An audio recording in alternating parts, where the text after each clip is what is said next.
December 4th, 2024. Midtown Manhattan, 6:26 in the morning. Brian Thompson, the 50-year-old chief executive of United Healthcare, the largest private health insurer in the United States, is walking toward the New York Hilton Midtown. He is there for his company's annual investor conference. He is surrounded by people. He is in the middle of one of the most densely populated places on Earth, in broad daylight. A masked man approaches from behind. He raises a ghost pistol, a three-dimensional printed firearm with no serial number, fitted with a homemade suppressor. Nobody on the street hears the shots. They only see Brian Thompson fall. The gunman walks calmly into Central Park, disappears.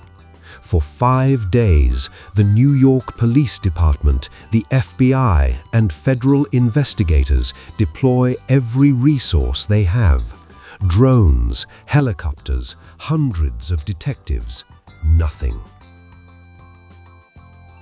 Then, a McDonald's in Altoona, Pennsylvania. A staff member recognizes a face from the wanted posters, calls 911. An officer walks in and finds a young man eating a steak sandwich. His mask is lowered. He is 26 years old. His name is Luigi Mangione. He's an Ivy League graduate from a wealthy Maryland family. He has a data engineering degree from the University of Pennsylvania. This is Shadow Files, the complete crime documentary of the case that made America confront what it actually thinks about justice, the case that made a killer into a folk hero, and the criminal psychology question that nobody, not the courts, not the media, not the millions who followed every detail, has been able to stop asking. Before this becomes a case analysis, before the criminal psychology, the ghost gun, the manifesto, the criminal mind behind the planning, we need to talk about Brian Thompson. Because this true crime story begins with a real person who was killed on a real street in front of real witnesses. Brian Thompson was 50 years old. He was the CEO of United Healthcare, a division of United Health Group, the largest private health insurer in the United States by revenue. He had worked his way to the top of one of the most powerful corporations in America. He was a husband. He had 2 sons. The reaction to his murder shocked many observers. Within hours of the killing, social media platforms were flooded, not with grief, but with something closer to celebration. Comments that called the killing justified, that called Thompson a symbol of a system that had harmed millions, that treated the unidentified gunman as a hero. A December 2024 poll of college students found that 45% sympathized more with the suspect than with Thompson. 17% sympathized with Thompson. This reaction does not belong in a crime files analysis as an endorsement of violence. It belongs here as a fact. Because understanding this case analysis, this investigation, this criminal psychology requires understanding why a murder of a corporate executive became a culture referendum. That is the hidden case at the center of this story. Brian Thompson was not a symbol. He was a person. He had a family. He was walking to a work meeting, and he was killed.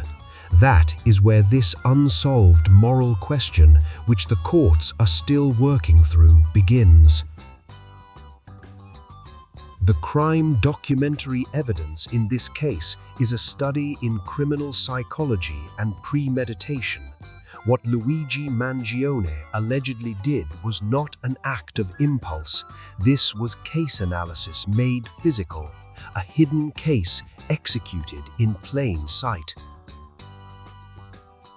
November 24th, 2024, 10 days before the shooting.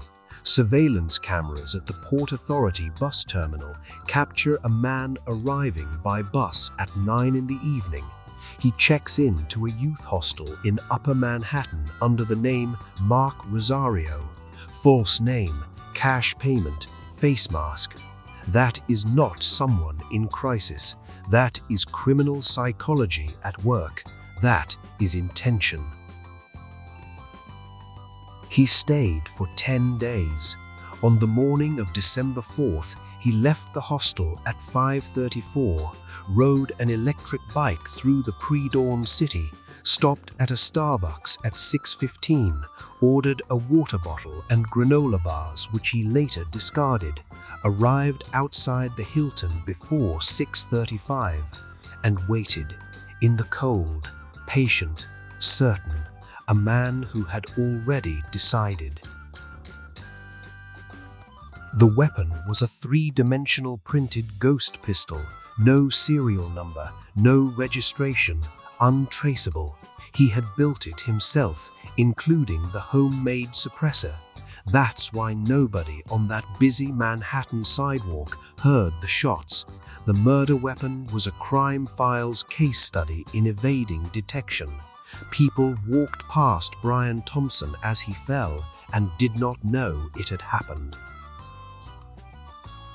After the shooting, he escaped through Central Park, discarded his outer layers, and vanished into the city.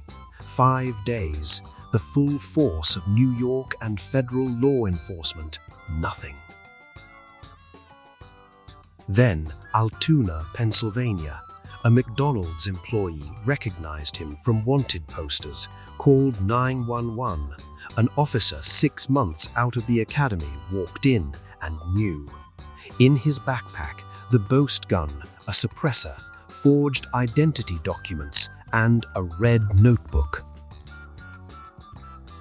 In the red notebook found in Mangione's backpack, and in a separate 262-word handwritten document, investigators believe they found the criminal mind behind the killing. Prosecutors call it a manifesto. The defense calls that label prejudicial. The judge has not yet ruled on whether it is admissible. What the documents reportedly contain is a case analysis of the American health insurance industry, written in the register of dark psychology turned into ideology.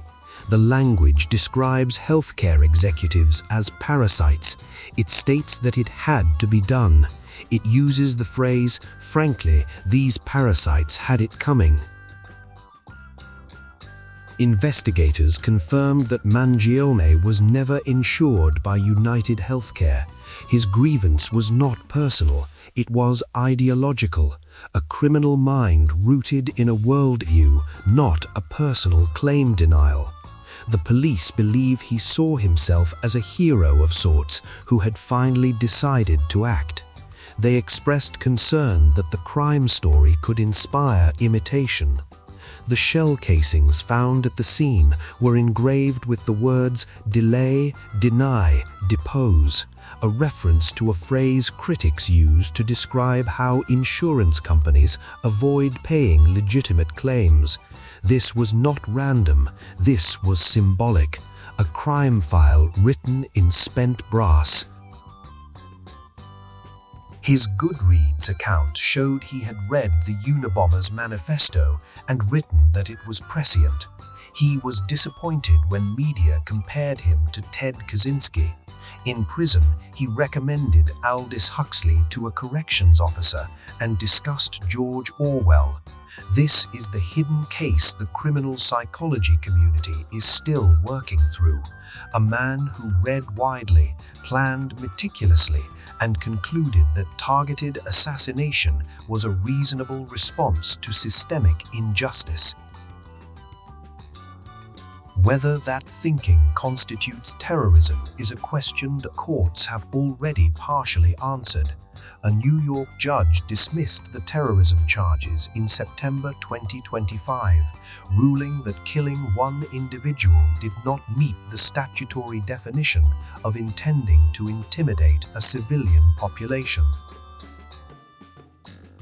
Every true crime story asks, who did this? This true crime story makes that question harder than most. Luigi Mangione was born in 1998 into a wealthy Maryland family. Country clubs, nursing homes, a radio station, significant real estate. He graduated from the University of Pennsylvania in 2020 with bachelor's and master's degrees in computer engineering.